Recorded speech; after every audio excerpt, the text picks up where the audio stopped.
Les banques sont fermées par Kinshasa, mais c'est une situation difficile que nous gérons. Nous ne nous plaignons pas. Ils se disent libérateurs. Ils prétendent vouloir ouvrir les banques pour aider la population. Les activités bancaires doivent répondre au Nord et au Sud Kivu, tous les territoires libérés.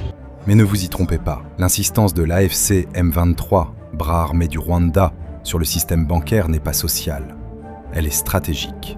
Parce que les banques ont été fermées. Les banques sont fermées.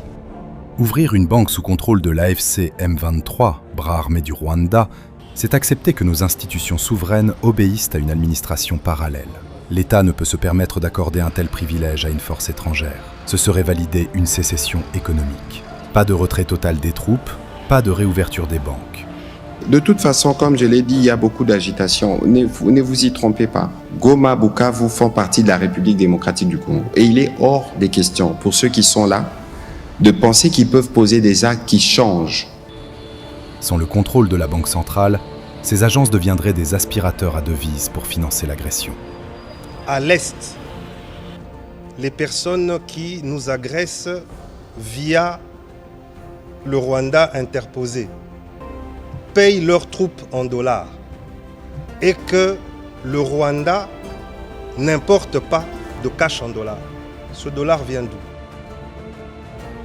Le risque, l'épargne des Congolais servira à financer les terroristes, à blanchir l'argent du sang et à acheter les balles qui les tuent.